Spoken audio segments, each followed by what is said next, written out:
Path Media. I was a minimum wage movie theater usher that made good and became a top earner in my network marketing company. Now, after 16 plus years in the profession, I'm finally teaching myself how to leverage the internet with online marketing and social media marketing to continue to grow and expand my business. My name is Ronnie Cruz, and this is Path of the Network Marketer. All right, welcome back to the show. Thanks for tuning in. Today, we're going to talk about what it means to be a business owner, what it means to be an independent distributor in network marketing. I've been thinking about this a lot lately, and it's funny. Well, it's not funny, haha, right? Well, I think everything has a degree of funny, haha. No, okay, so let me take that back. Not everything has a degree of funny, haha, but I think a lot of the stuff that I talk about here on the show does have a degree of funny, haha. Anyways, I've always had this mindset that as a network marketer, it is all about being your own boss, right? Being your own business owner and having a level of independence where you get to call the shots for your own business. And so I've been thinking about this a lot lately in the context of the profession as a whole, and just watching just the level of dependence that people, like distributors in our profession, have on either their companies or their teams or their upline leadership, right? It's almost as if they're taking the same mindset from being an employee and quote unquote follower, for lack of a better word, from that environment to the environment of being an independent business owner. I would urge caution with this, right? Like, I really want you to kind of check this in yourself, because having too much dependence on those things that are external of you, then really you put yourself at risk of giving up control of your business to those things, right?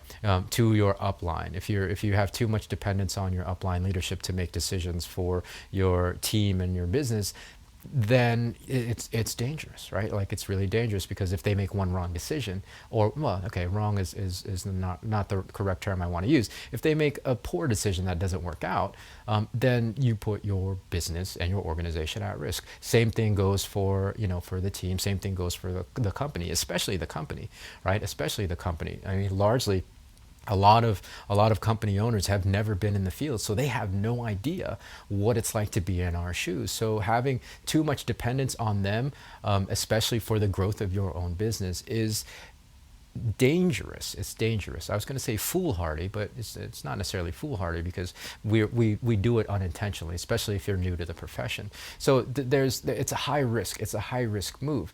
What I want you to do is gain independence. Number one, right? Like, that's primary. Really think of yourself as your own boss, as your own unit, as your own business owner. And then the next thing is learn those skills that are going to allow you to become independent. Part of it is your own marketing, right? Your own marketing. I know this is a conversation that we haven't necessarily had a lot in the network marketing space. Heck, I know I was never taught how to actually market. I was taught how to, connect and develop rapport, which is all amazing. Like, all those skills are great, and you need those as a business builder, whether you're in network marketing or not. However, we never talk about marketing itself. And so we were doing ourselves a large disservice. Largely because we didn't actually need it so much. We always needed it, but it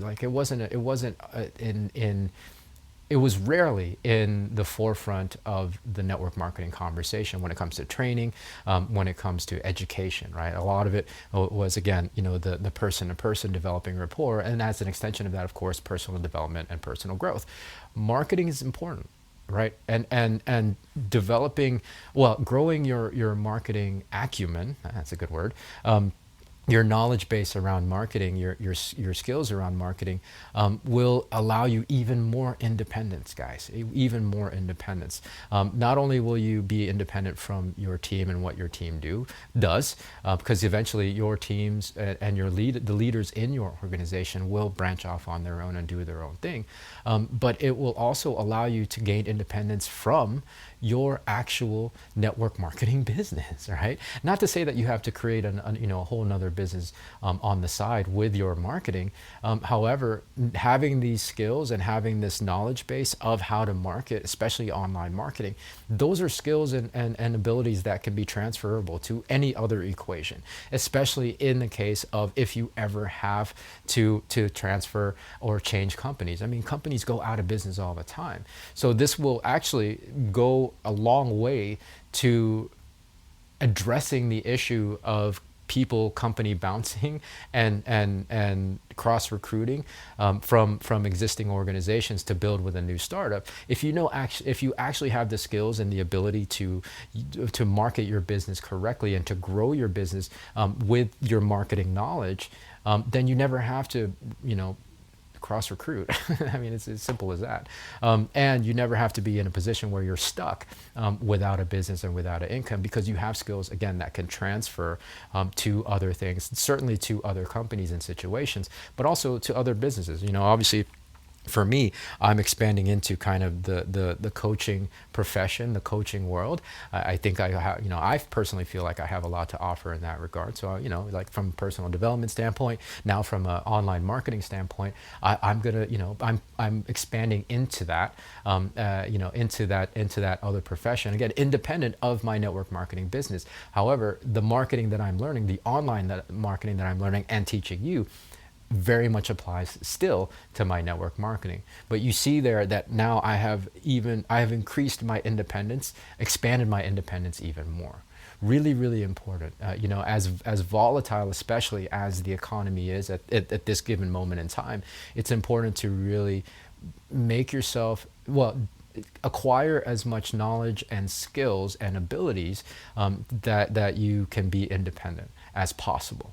All right, as possible. So that way you're not putting yourself at the hands of whatever your company does. You're not putting your well-being and your business and your income at the hands of your team, your upline leader, or even the profession at large, or even the economy at large, right? The more you put yourself in the driver's seat, the better for your own security long term, and acquiring more skills outside of just talking to people and making lists will further expand your independence and put you even more in control in that driver's seat. So really important to think about, really important to consider, right? Like having a dependence on things for your business is risky, because you're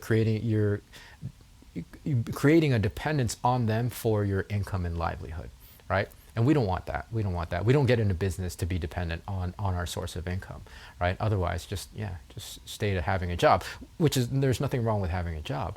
But that's not how most of us, if you're listening to this especially, that's not how most of us are wired. So be independent.